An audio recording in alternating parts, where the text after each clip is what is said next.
Olá, pessoal. Meu nome é Franciele de Carvalho Gonçalves. Eu sou aluna de mestrado do Programa de Pós-Graduação em Biologia Vegetal pela UFMG e estou aqui hoje para apresentar o seminário da disciplina de Ecologia de Comunidades, que faz parte do Programa de Pós-Graduação Ecologia, Conservação e Manejo da Vida Silvestre. O artigo que eu vou apresentar hoje é uma tradução livre do seu título, é Cascatas Tróficas nos Ecossistemas, realizado por Tiffany Knight e seus colaboradores em 2005, publicado na Nature. Então, os estudos em cascatas tróficas, eles começaram lá na década de 60, pelo pesquisador Hairston e seus colaboradores, né? Porém, ele só foi cunhado como esse termo, né, por Payne na década de 80. Então, o que seriam essas cascatas tróficas? São alterações ocasionadas por uma espécie em uma teia alimentar e vai ter efeitos diretos e indiretos em outros níveis tróficos. Eu trouxe essa imagem aqui do livro do Mittelbeck, Community Ecology, para exemplificar um efeito de cascata trófica. Eu dei uma reestruturada nas imagens para poder simplificar a explicação. Desculpa. Então, aqui a gente tem uma espécie de lontra, né? Se alimenta, então, de ouriços do mar. E esses ouriços que se alimentam das algas marinhas. Então, as setas cheias representam efeitos diretos e as setas tracejadas representam os efeitos indiretos. Então, as lontras, ao se alimentar desses ouriços, elas têm um efeito direto na população deles e um efeito indireto na população de algas. Da mesma forma, da mesma forma que o surgimento de orcas nessa região, ao se alimentar das lontras marinhas, elas vão ocasionar, então, um efeito direto nessa população de lontras e efeitos indiretos na população de ouriços e na população de algas, né? Efeitos positivos e negativos. Então, essas cascatas, elas têm um foco em interações antagonísticas, né? Predador-presa, como a gente vê na figura. Porém, em teias alimentares também são embutidas relações mutualísticas, como as relações de polinizadores e suas plantas. E essas relações, elas ocorrem o tempo inteiro na natureza, né? Então, esses eventos também de cascatas tróficas, eles estão ocorrendo de forma onipresente, tanto nos ecossistemas, nos sistemas aquáticos quanto terrestres.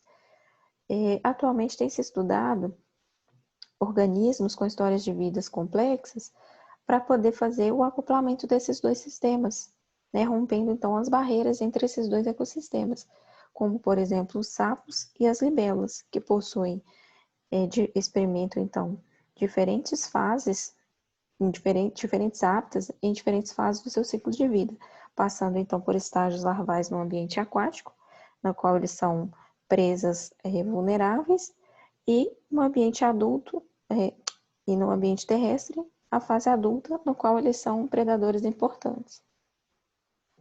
Essa figura que eu tirei do próprio artigo vai mostrar, então, essa cascata de eventos que pode estar acontecendo nesse local que eles estão estudando, que eles vão trabalhar no decorrer do texto. Então, aqui, uma lagoa contendo peixes que predam larvas de libélulas ela pode alterar, através dessa cascata de eventos, né, a capacidade reprodutiva das plantas terrestres, alterando, então, indiretamente a população de libélulas adultas, indiretamente a população de polinizadores e, assim, chegando nas plantas terrestres e fazendo essa conexão, né, desses dois hábitats, desses dois sistemas, terrestre e aquático.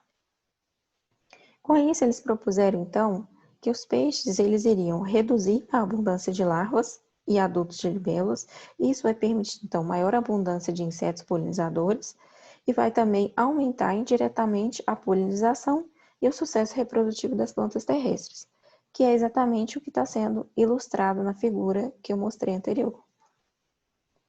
O local de estudo que eles realizaram, os experimentos desse trabalho, foi a Reserva Catherine Ordway, que é um santuário em Punta County, na Flórida, administrado pela Universidade da Flórida. Nesse local, contém 18 lagoas permanentes. Eles escolheram, então, 8 lagoas, aproximadamente 1.000 metros de distância entre elas, né? 4 desses lagos contendo peixes e 4 sem peixes. Então, eles realizaram diversos experimentos para analisar se a hipótese era realmente verídica, né? Então, para quantificar as libélulas larvais, eles utilizaram caixas de metal de 0,5 metros quadrados e colocou em 5 pontos em cada lagoa. E foi feito 5 varreduras nesses pontos que eles colocaram essas caixas.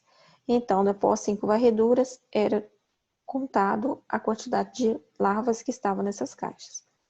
A quantificação de libélulas adultas foi feita por meio de contagem nos pontos de observação, com duração de 5 minutos. Então, em cada lagoa, um observador fazia 2 contagens em pontos separados 90 graus um do outro. Esse observador, então, registrava o número de libélulas que entravam no seu campo de visão.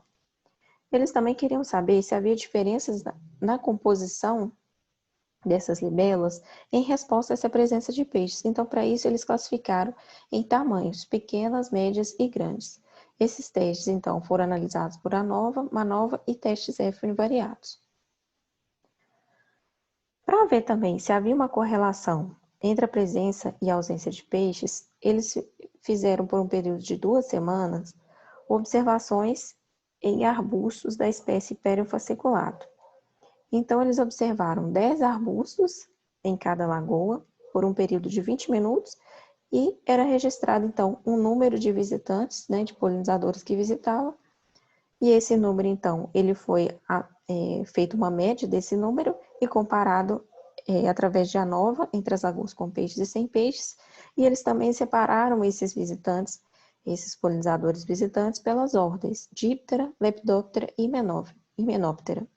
E foram analisados por MANOVA e testes F univariados para ver se havia diferença entre os táxis. Outro experimento que eles também realizaram foi de suplementação de pólen. Para esse experimento, eles selecionaram 10 arbustos em cada lagoa, da mesma espécie Hyperion fasciculatum, e em cada arbusto eram selecionados 2 ramos, um para o tratamento de suplementação de pólen e outro para o controle. O ramo que recebeu o tratamento era esfregado anteras de uma flor de outra planta próxima, e então, posteriormente, eles contavam o número de sementes de cada ramo. Esse número foi feito uma média também, e ele gerou, então, a magnitude de limitação do pólen. Essa média desses valores, ela foi calculada para cada lagoa e foi analisado utilizando a ANOVA também para comparar as lagoas com peixes e sem peixes. Durante o período de 7 dias, eles observaram eventos de predação de libélulas. E eles constataram que essas 2 espécies, Anax junius e Erythemis simplicicolis, eram as mais comuns, né? Eram as predadoras mais comuns, mais frequentes. Então, através da utilização de um binóculo de aproximação, eles conseguiram identificar as presas dessas libélulas.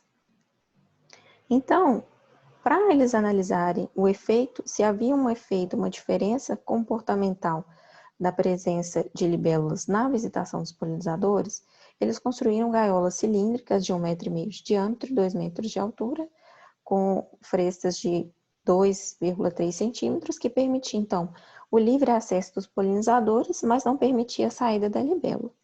Então, essas gaiolas elas foram colocadas em 2 arbustos emparelhados, em uma lagoa com peixes, e em uma dessas gaiolas era colocada a espécie da libélula Erythemis simplicicolis e observado, então, por um período de 30 minutos. E durante esse período, então, era registrado o número e a identidade do polinizador. Após esse período de 30 minutos, eles retiravam essas gaiolas, colocavam em 2 novos arbustos pareados e introduziam uma nova espécie de libélula. E assim foram realizando em pares de arbustos 10 desses experimentos por um período de 4 dias e foram analisados utilizando testes T pareados. Então, como resultados, a gente tem aqui esse gráfico A mostrando o número de larvas em lagoas com peixes e lagoas sem peixes. A gente consegue observar que a abundância de larvas ela foi muito maior em lagoas sem peixes do que nas lagoas com peixes. Aqui em B, a gente observa o número de adultos, de libélulas adultas, nas regiões próximas às lagoas com peixes e sem peixes. E a gente observa também que a abundância ela foi muito maior de libélulas em regiões próximas às lagoas que não continham peixes do que aquelas próximas às lagoas com peixes. Também houve diferença na composição, né? Aqui representado, as barrinhas representando em preto representam então as de tamanho grande, a cinza representa o tamanho médio e a branca representa o tamanho pequeno. No gráfico A, a gente observa que não teve, nas lagoas que não tem peixes, não teve nem aparecimento aqui das larvas de tamanho pequeno, sendo que elas se sobressaíram aqui nas lagoas com peixes, né? Havendo então essa diferença de composição. Aqui também, as libélulas adultas, a gente observa esse mesmo efeito, uma redução drástica na composição de libélulas de tamanho médio e uma sobressalência das libélulas de tamanho pequeno. Ou seja, esse resultado indica que, como foi previsto, as libélulas larvais e adultas, elas foram mais abundantes dentro e ao redor de lagoas que não tinham peixes do que aquelas contendo peixes. Aqui nesse gráfico, a gente observa o número de visitantes de polinizadores por arbustos naquele período observado de 20 minutos. Então, a visitação de polinizadores ela foi menor perto de lagoas com peixes, perto de lagoas sem peixes, do que de lagoas que não tinham peixes. Além disso, teve uma diferença na composição desses polinizadores. A barra preta representa aqui a ordem dos dípteros, a cinza representa o Lepidoptera e aqui a barrinha branca, Hymenoptera. Eles sabiam, né, de estudos anteriores, que o Hymenoptera, que a ordem Hymenoptera, representam os polinizadores mais eficazes. Então, a gente consegue ver por esse gráfico que, além do efeito reduzido do número de visitas nos arbustos, a gente tem também a visitação de polinizadores que não são tão eficientes, né? Menos eficientes do que em regiões próximas às lagoas com peixes. E aqui, por aquele experimento de suplementação de pólen, a gente observa também que as plantas próximas às lagoas sem peixes, elas eram limitadas pelo recebimento de pólen mais de 2 vezes em relação àquelas que têm peixes. Ou seja, esse efeito cascata da alimentação de peixes, das libélulas larvais, das larvas de libélulas, ela realmente está alterando totalmente essa estrutura da população, da capacidade reprodutiva, né, das plantas terrestres. Aqui na figura A, a gente observa uma espécie, aquela espécie Elythrema simplicicolis, né, predando um polinizador.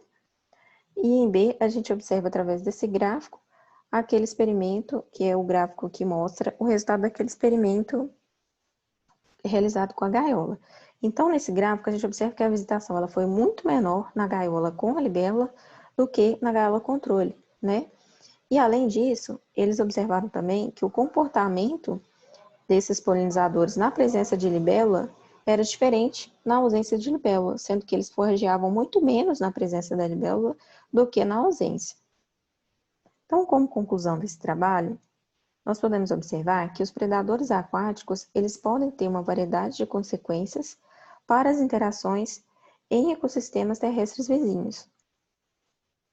Além disso, a importância da conectividade nos ecossistemas ela é bem fundamentada para o estudo de metacomunidade. Porém, ele ressalta, nesse trabalho, os autores ressaltam, e eu acho que a bandeira que eles levantam, é que é necessário compreender e se realizar mais estudos que possam compreender as interações entre os diferentes tipos de ecossistemas, para medir os efeitos das mudanças antropogênicas, que as mudanças antropogênicas podem causar